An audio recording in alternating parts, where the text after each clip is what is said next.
Taxes can be one of the most frustrating parts about retirement. So if you're someone that is stressing about the amount of taxes you may pay in retirement, watch today's video because we're going to go through a really simple framework. We're going to look at the 3 ways that you're going to pay tax in retirement, the 3 different accounts you'll likely have, and then we're going to talk about how you could potentially improve your tax strategy by getting a little more efficient. And if you're new here, my name is Ryan. I own Denali Financial Group, and we help those of you that are close to or in retirement. Every single month, I host a tax workshop here in my community, and I teach retirees about taxes, specifically taxes in retirement. And what I find is that retirees are extremely frustrated with their tax situation. And the reason that is because most of you spent your entire working years saving money into a 401k, but it was tax deferred, meaning you did not pay the taxes then, but as you start to pull the money out to live in retirement, you have to pay taxes. So it can sometimes feel restrictive because anytime you touch this nest egg that you worked hard to save for, you have to pay taxes. So if you have $1 million, you don't really have $1 million because you owe Uncle Sam, right? And if you don't take the money out, if you don't take it out and pay taxes because you may not need it, well, at age 73, the IRS comes and says you got to start taking money out. They start forcing you to pull that money out and paying taxes, right? That's what a required minimum distribution is. So taxes can be frustrating, but they can also be very confusing. And so I always like to use this simple framework. And what I always like to do is I first like to draw a triangle, and I call this the tax triangle, right? Because there's usually 3 ways your money's going to get taxed, and you usually have 3 different accounts in retirement. And the first one is I start down here in the bottom left, and I call this the tax always account, the tax always portion of your retirement. And so what this is going to be is money that you're always going to be paying tax on, right? So this wouldn't be money in a retirement account. This would be money that's sitting in a money market. This would be if you have a brokerage account where you own stocks and you're seeing gains, you're going to pay capital gains on that. So this is capital gains, interest in a brokerage account or a bank account. What I've found is not a lot of retirees have a ton of money sitting in this type of account, right? Because majority of their money sits here. And the second spot I like to write is the tax later, also known as tax deferred. So this is money that you have not paid tax on, but when you access it, you have to pay tax then. So this is what I just mentioned, right? 401ks, traditional IRAs. And this is where the majority of retirees, most of their money currently sits in this type of account, right? Whether it's a 401k, a 403b, 457, whatever it may be, it's tax deferred. And this is where you start to see issues when it comes to taxes in retirement. Because one, if tax rates continue to go up in the future and you are continuing to pull money out of these accounts, well, your tax situation is likely going to just continue to go up and up and up for the rest of your retirement because as inflation goes up, your spending goes up. It just means you're going to have to start to pull more and more money out every single year. So this is where when I talk about taxes being frustrating, it's these accounts right here, these tax later accounts. Because if you don't touch this money, right? Let's say you don't need any of it. Your pension and your Social Security are covering your expenses. Let's say that's your situation. Well, that's great. But when you turn 73 or 75 for some of you, Uncle Sam and the IRS comes knocking and they say, well, hey, if you have not paid your tax yet, we're going to start forcing you to pull money out every single year. This is what's called a required minimum distribution. And so that's where I call it forced income, right?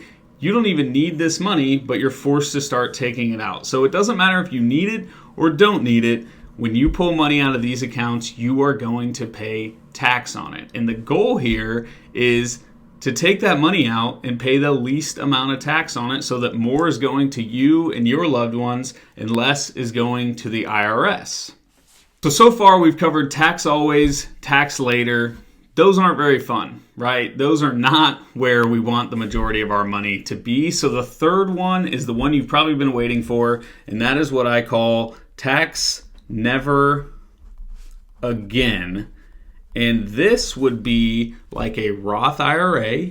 This would be a health savings account, an HSA, or this could be life insurance. But the majority of the time what this is going to be is a Roth IRA.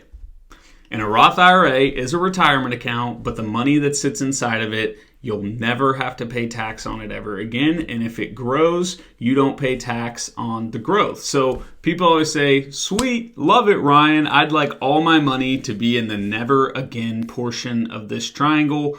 But there's one key word here, and that is the word again.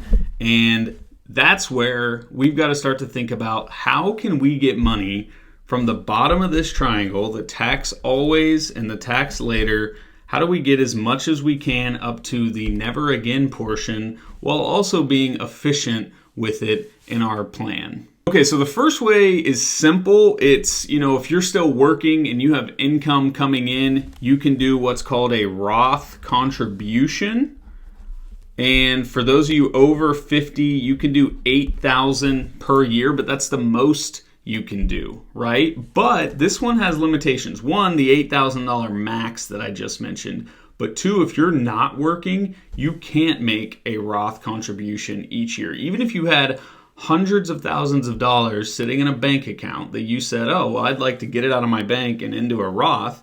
If you're not working, you can't do this. So a Roth contribution is great, but it's better for folks that are younger and still working. It moves the needle, but it moves the needle over time rather than pretty quickly like you want to see this in retirement. So Roth contributions are one way, but the most popular way is what's called a Roth conversion. And so that's where we take money that is in this tax later bucket and we move it up to the tax never again. Let's say you had $1 million in a IRA down here that used to be in your 401k and you want to get it moved to a tax-free Roth IRA as quickly as possible. You're paying tax on the money that you convert in that year. So if you had $1 million and you converted it all in the same year, well, that's going to be a big headache, right? That's going to create a tax problem for you that year, but also can impact Medicare and other things when it comes to that. So instead, we do want to look at Roth conversions, but can we do it in a more efficient way? So this is where we use what's called an incremental Roth conversion strategy, and that's where we're going to move this money from here, this IRA, up to the tax-free Roth. But we're not going to do it all at once. And what I mean by incremental is, let's say you are $50,000 away from filling up the 22% tax bracket.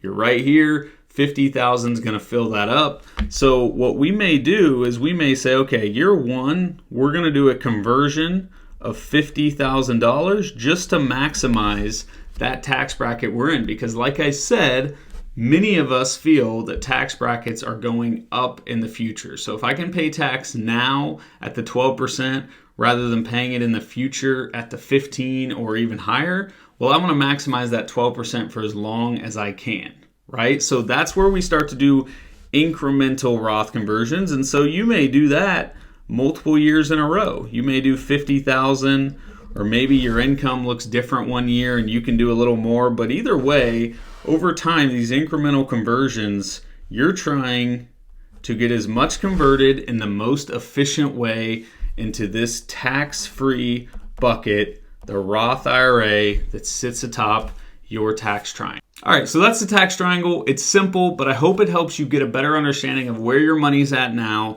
and also helps you get an idea of if getting money into a tax-free bucket is something you want to try and do in your retirement. So what I'll recommend, go below, take the quiz. If you don't currently have a proactive tax strategy, tax planning is one of the 5 key areas we help all our clients plan for. And if you don't have that currently, take the quiz, or just reach out and set up a free call with me, and I can help figure out if there's ways that we could potentially add more efficiency to your retirement plan. So thank you for watching, and we'll see you next week.